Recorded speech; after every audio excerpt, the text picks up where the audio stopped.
Hey builders, Mark here. I want to talk to you about Meltdown and Spectre, the CPU design vulnerabilities that are lighting up headlines across the internet right now.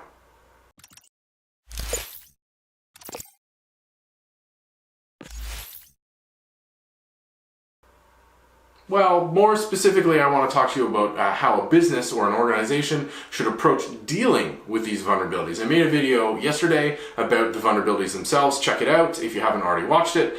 Leave a comment if you have some technical questions and concerns. What I want to address here is how should a business evaluate this? And the reason why I made this video is I was talking to somebody today and they asked me a question and it just went bing, huge light bulb for me. And they said, what can a security team do, or what's the number one thing that a security team should do to address this vulnerability? And of course my answer instantly was they should be able to deploy and install a patch reliably and consistently across their entire organization.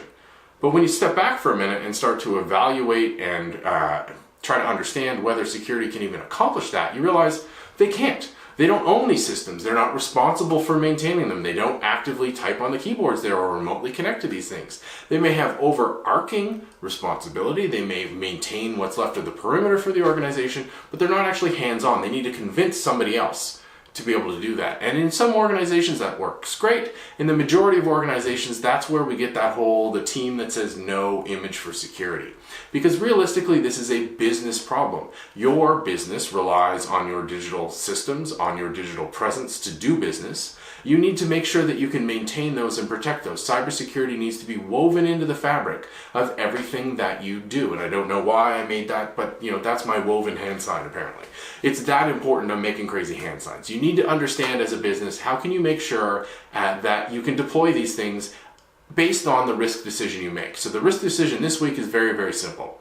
We know these vulnerabilities affect every modern processor in some way, shape, or form. We know that we need to install an operating system patch to remediate this issue. That's the only way we're going to be able to do it for now. Security controls may be able to block off some vectors down the road, but right now it's an OS patch. You look at the potential impact, it's significant. This vulnerability means attackers can pull protected memory data so that they can read secret or sensitive information on a system. But you look at the probability. The probability right now is low to medium. It's increasing the longer this thing is public. Okay? So we have high impact, low to medium, and increasing probability.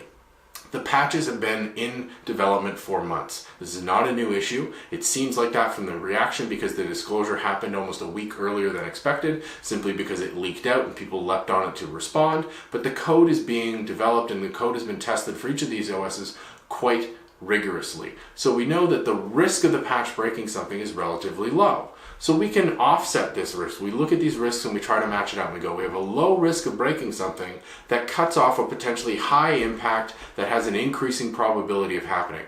This seems like a good trade-off. This is why we need to be able to take these patches, push them out, make sure they're installed, and be able to verify that they're installed. But this includes everybody in the business, not just the security team. The security team should be leading the charge, informing and educating the rest of the teams, but this is an overall organizational effort and it needs to be treated as such. This is why it should be discussed at the top level. This is how it should be discussed at the top level. My question to you, can you reliably deploy and install the patches in your organization? It's a tough question. Not a lot of people can do that consistently. It's one of the reasons I love working in the cloud where things start off by default automated, but even there organizations are challenged with this. And I think for me, this comes down to how we look at it. We say, there's security issues, security needs to handle them. No, security needs to educate and inform the rest of the business. This is not a security issue, this is a business issue.